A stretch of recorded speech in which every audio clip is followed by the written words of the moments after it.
예수 믿는 사람은 보여줄 것이 꼭 있습니다. 그 보여줄 것이 뭐냐면 진정성입니다. 진정성. 그럼 그 진정성이 뭡니까? 라고 우리가 말을 하는데, 나는 엉망으로 세상을 살았고, 나는 탐욕도 많았고 욕심도 많았고, 나는 겉으로는 그럴듯한 사람인데 속은 이와 같이 양을 잡아먹는 이리와 같은 사람입니다. 그런 얘기를 하라는 것이 아니라, 여기 말씀해 보니까 예수 믿는 사람은 정말로 진정성이 있어야 되는데, 진정성이 뭐냐? 예수를 정말 믿었는데 믿는 표식은 뭐냐면 예수님 성품의 모습이 나타나야 된다.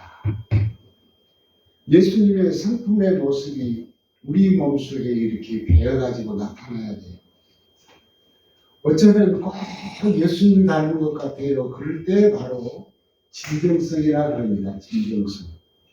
이게 전부입니다. 예수 믿는 사람이. 이게 끝이에요. 오늘 여기 바울 사도가 예수님을 만나가지고 그분에게 확신을 당해요. 그분이 누굽니까? 예수님에게 확신을 당합니다. 지금 다메섹에서 바울 사도가 지금 이제 확신을 당하는 장면입니다.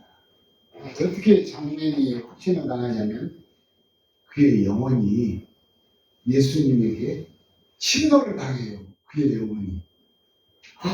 나는 이제 주님 하면서 예수님을 너무 핍박하고 또 핍박하고 또 핍박한 그 자가 바울 사울이었는데, 주님을 갑자기 다메섹에서 만나니까 그 영혼이 그냥 갑자기 자기 손에 확 스며듭니다.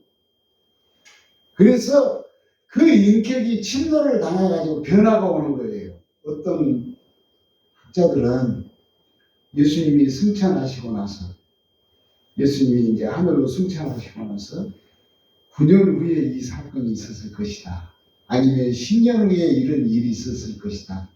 그렇게 이제 생각을 하고 있었으나 그 연도가 중요한 것이 아니라 예수님을 만나가지고 부활에 대한 것을 바울이 증언을 중심으로 살아서 부활신앙의 부활의 본질을 말하는, 의미를 말하는 장면이 오늘의 이 말씀이에요. 나는 예수님을, 부활한 예수님을 진짜로, 나는 진정으로 나는 봤다.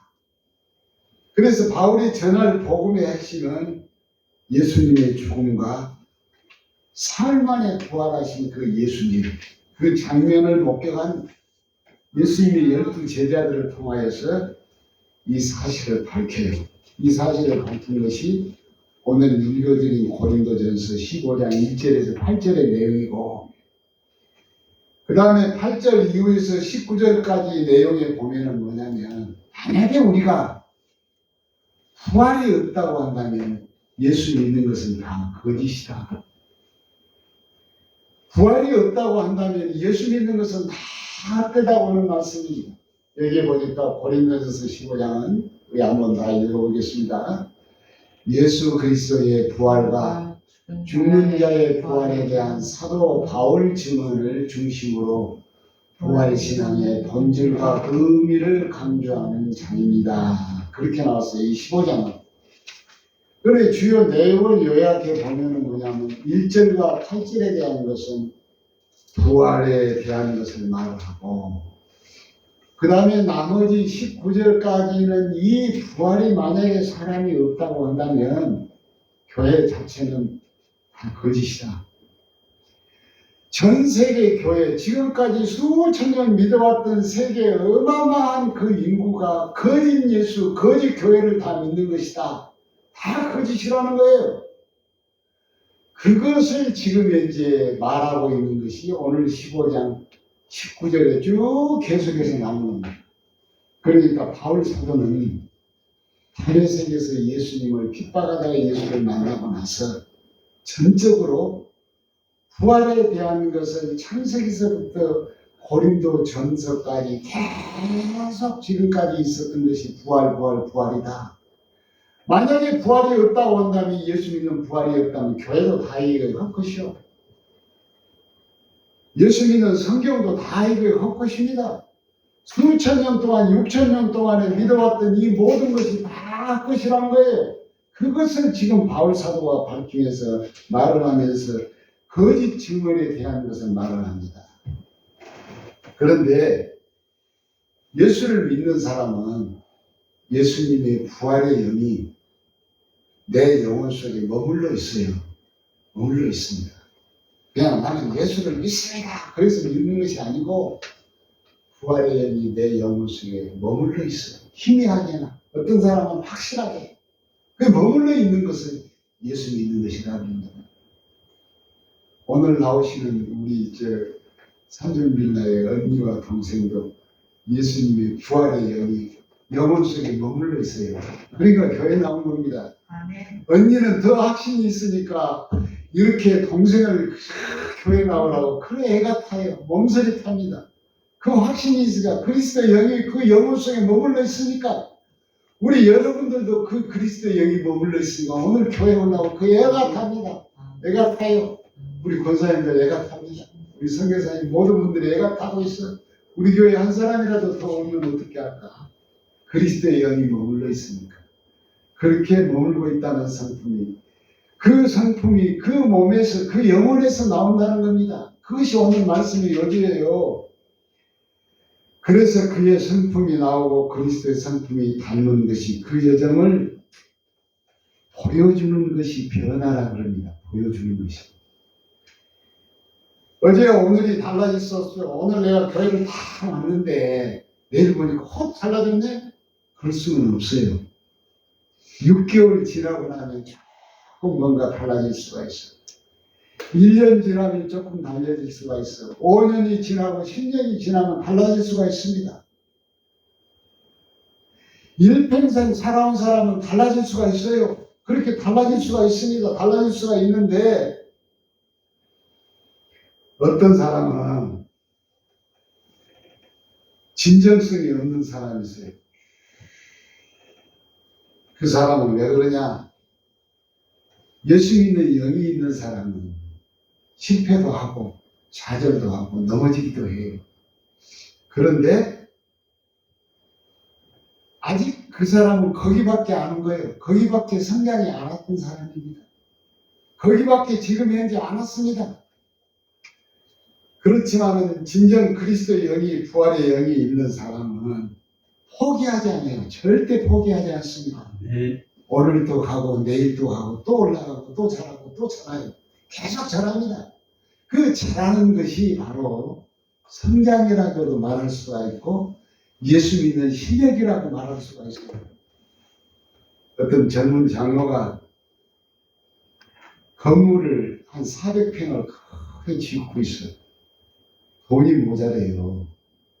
돈이 모자라는데 그런데 사업이 그런 대로 잘 되고 있어요.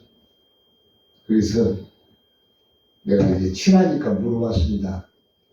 어이 장로, 자네는 이번 추수감사에 감사하면 얼마 했는가 하니까 조금밖에 못했습니다. 건축원이라고 감사를 더 많이 해야 될 건데 조금밖에 못했다는 거예요. 얼마나 했는데? 그러니까 비밀입니다. 얼마 했어? 나한테 말해봐. 조금밖에 못. 2천만 원 했습니다. 부끄러워서. 건물을 짓느라고 부끄러워서. 돈을 내는 것이 중요한 것이 아니라 그의 신앙이에요. 그만큼 성장이 됐다는 거예요. 성장. 자기는 그렇지 않으면 자기는 죽는 거라 마찬가지라는 겁니다. 자기의 그 믿음의 실력에 돈을 많이 내고 적게 내고 그건 아무 관계가 없습니다. 그래서 그 장면은 꼭 보면 예수를 닮아간 것 같아요. 꼭 예수님을 본 것 같아요. 어쩌면 나보다 더 신앙이 더 많은 사람 같아요. 우리는 닮아가는 것은 소리 없이 그건 과정입니다. 우리가 죽음까지의 그 과정이에요. 변화되는 과정입니다. 성장되는 과정입니다. 그런 사람은 가까운 사람, 가장 가까운 사람이 알아요. 누가 하냐면 장로님 변화된 것은 권사님이 알으셔요. 권사님 변화되면 장로님이 하듯이 친구가 먼저 합니다. 아, 이 친구 변화 왔네. 목사가 변화된 것은 누가 하냐면 자기의 가족이 먼저 합니다. 아, 우리 아빠 목사 참 훌륭해. 자녀가 인정을 해요. 가족이 인정을 합니다. 가장 가까운 사람이 변화된 것을 인정을 해요. 언니가 변화되니까 동생도 따라오는 겁니다. 언니 변화 안 되면 동생 절대 안 와요. 예수 믿는 언니를 인정을 하니까 따라오는 겁니다. 하나님의 축복이에요. 그러면 어떻게 닮아갑니까? 한 이그젠플, 하나의 샘플을 말하겠어요. 구체적으로 예를 들면 한 가지를 보면 가장 변화된 것이 뭐냐면 미운 소리를 안 하게 돼요. 잘못한 사람한테 미운 소리 안 합니다. 그런 걸 겪어야 한다는 것을 알기 때문에 그래요. 다 겪어봤어. 지나놓고 봤어. 잘못했는데 분명하게 아니 우리 목사님 그냥 어떤 사람은 막 천부를 낸다 그러는데 천부를 낼 필요가 없습니다.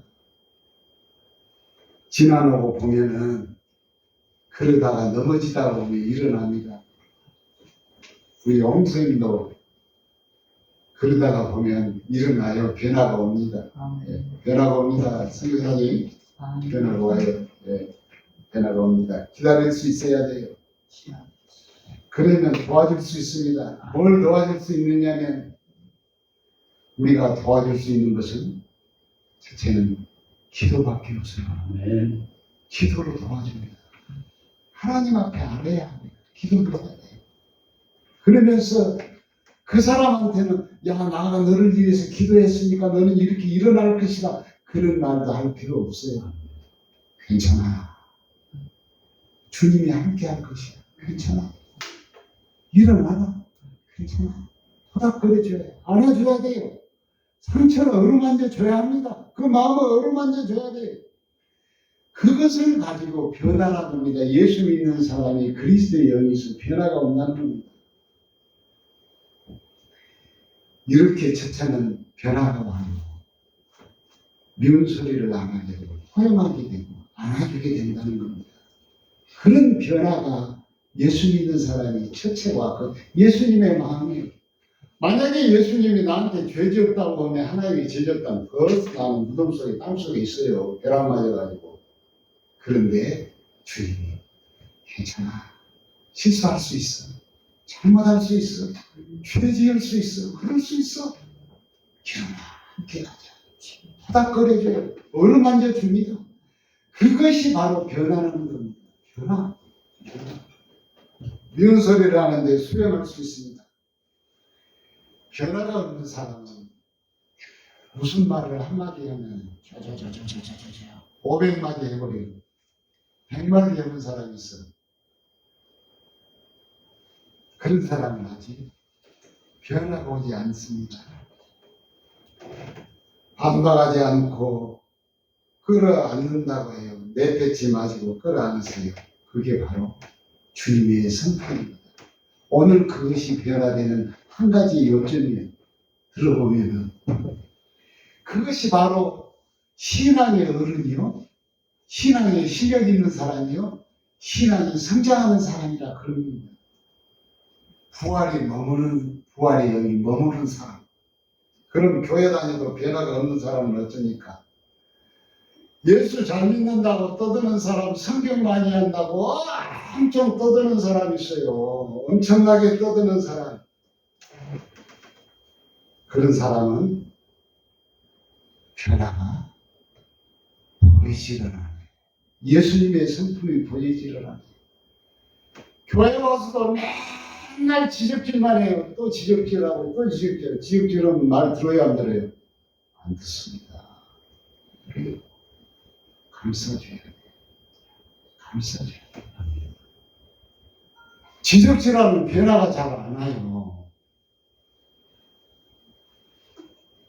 그저 그런 변화가 없는 사람은 남을 지적만 많이 합니다. 그저 다니엘로 할 뿐이요. 그저 성경을 알 뿐입니다. 또 다른 사람은 왜 변화가 없느냐? 두 가지의 변화가 없는 사람이 있어요. 하나는 뭐냐? 예수를 아는 것 같고 교회를 열심히 다닌 것 같은데 진짜 예수를 모르는 사람은 변화가 절대 안 옵니다. 절대 안 와요. 절대란 말을 아시죠? 절대 안 옵니다. 예수 만나지 않고 예수를 믿지 않고 예수 여기 그 영이 없는 사람은 변화가 절대 안 옵니다. 성경을 몇 번 읽어도 변화가 안 와요. 많이 알아도 변화가 안 옵니다. 공부 많이 했고 기도 많이 했고 예배 많이 들었는데 그런데 예수를 모릅니다. 변화가 절대 안 옵니다. 변화가 안 오는 사람은 자기 성찰을 잘못하는 겁니다. 자기 성찰을. 자기 성찰을 어떻게 하냐면 첫째는 사람에게 성찰을 봐요. 저 목사는 저런데 목사에게 비추를 봐. 목사가 이그젠플 샘플이 아닙니다. 장로님한테 권사님들한테 저 인간한테 저 인간보다는 내가 더 나사?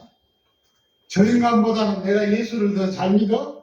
저 인간보다는 내가 더 교회가 커? 저 인간보다는 내가 더 예수 믿는 사람들이 더 많아? 돈도 많아? 권력도 많아? 실력도 많아? 저 인간보다는 내가 나사? 인간에게 자기가 이렇게 자꾸 비교하고 인간에게 자기를 비춰보면 절대 변화가 오지 않습니다. 변화가 오지 않아요. 변화가 안 옵니다. 그러면 누구한테 변화를 비춰봐야 되냐? 여기는 리플렉트 온이라는 그 영어의 말이 있는데 그 말은 뭐냐? 이 거울에다가 자기를 비춰보듯이 비춰보면 내 눈썹이 삐뚤어졌는지 다 빠져버렸는지 다시 눈썹을 그려야 될 것인지를 아는 것처럼 대상이 누구냐면 하나님이어야 돼요. 여기 리프렉트 온이라는 것은 누구냐면 누구에게 비춰봐야 돼요? 나를? 예수님에게. 하나님에게 자신을 비춰봐야 돼요. 우리는 그러기에 오늘 또 교회 왔어요. 누구에게 비춰보기 위해서? 하나님에게, 예수님에게 나 자신을 비춰보기 위해서. 그러기 위해서 우리는 교회 와서 예배를 봅니다. 그러면서 예수님이 지금 이제 나 눈에는 안 보이지만 실제적으로 영안의 눈에 예수님과 함께 마주보면서 우리는 예배해요. 주님 아멘 감사합니다. 아멘 아멘 하면서 그렇게 하면서 예배합니다. 하나님의 은혜가 임합니다. 그러면서 변화가 조금 오고 계속 변화가 오면서 예수 믿는 실력이 성장이 돼요. 신앙이 성장이 됩니다. 우리는 비춰보는 것이 대상이 사람이 절대 아닙니다. 어떤 선생이 아니에요. 그 누구도 아닙니다. 이 세상에 존재하지도 않아요. 우리는 비춰봐야 될 존재는 예수님, 하나님이세요. 리플렉션 하나님입니다. 그 하나님을 앞에 내가 놔두고 나를 비춰보는 겁니다. 주님 하면서 자기 모습을 비춰보는 겁니다. 하나님 앞에 신 앞에서 자기를 세우는 것입니다. 주님 나는 오늘 이렇게 세워야 됩니다. 그 중고점으로 자기를 보는 그 연습을 하는 것이 바로 뭐냐면 교회를 하는 겁니다. 연습하는 거예요. 예배하는 겁니다. 오늘도 또 나를 비춰보고 내일도 비춰보고 또 비춰보고 비춰보니까 그게 바로 연습하는 겁니다. 그렇기 때문에 자기 성찰을 하는 사람은 믿음이 성숙이 되고 믿음의 실력이 있어요. 말씀을 마칩니다. 우리는 반드시 예수를 믿으면 변화가 옵니다. 반드시 옵니다. 필연적으로 와요. 필연적으로. 옛날에 어떤 부흥회 가니까 예수를 잘못 믿은 사람은 아직 자기가 성령으로 타격하면서 이렇게 연기가 많이 나가지고 코도 맺고 눈도 맺고 그런다는 얘기를 들었습니다. 예수 믿는 사람은 반드시 변화가 와요. 누구의 모습처럼? 예수님 모습처럼 닮아갑니다. 닮아가요. 그래서 머물고 있는 그 변화, 그리스도의 영이 우리의 심령 속에 있는 머물고 있는 사람은 반드시 변화하리라. 성품이 예수 닮은 것이 분명합니다. 분명해요. 닮을 수가 있어. 내 속에 분명하게 그리스도의 영이 있으니까 닮아집니다. 인생이 항상 살아있어서 함께 살아있는 것이 있는데 그 살아있는 것이 뭐냐면 여기 말씀에 보니까 우리가 육체의 세상에 살아있는 것이 하나 분명히 있다고 합니다. 이 성경 오늘 말씀에 그게 뭐냐면 사망에 쏘는 것. 사망이 쏘는 것이라는 것은 그게 뭐냐면 죄입니다. 죄. 사망이 우리를 쏘고 있습니다. 쏘고 있습니다. 그래서 바울 사도는 로마서에 말할 때 두 영이 있다는데 한 영이 뭐냐면 하나님에 대해서 원수의 영이 있어가지고 나를 자꾸 쏘아요. 죄 지은 대로 예수님 하나님 앞으로 가까이 가는데 반대적인 것을 계속해서 쏘고 있어요. 또 한 영은 뭐냐? 아니야 하면서 하나님의 영을 바른 진리의 영을 가르칠 수 있습니다. 55절, 56절, 57절에 쭉 보면 그 말씀이 나와요. 그래서 헬라어 원어에 컨트롤이라는 말이나 컨트롤, 영어로는 컨트롤이라고 나를 조절하고 있어. 사망이 나를 조절하고 있어. 죽음이 나를 조절하고 있어. 병든 상황이 사탄이 나를 조절하고 있어. 그래서 육신이 날마다 우리는 뭡니까? 죄와 함께 우리는 세상을 살면 육신이 병들어요. 병들어요. 병들습니다. 육신이 죄와 함께 조정을 받고 쏘고 있는 것을 우리는 알면서 우리는 죄라고 말합니다. 그래서 우리는 인격적 변화가 부활의 영이 내 심령 속에 머물고 있으면 그 변화가 반드시 와서 예수님의 사랑, 하나님의 사랑으로 변화되기를 주의 이름으로 축원합니다. 아멘. 축원합니다. 아멘.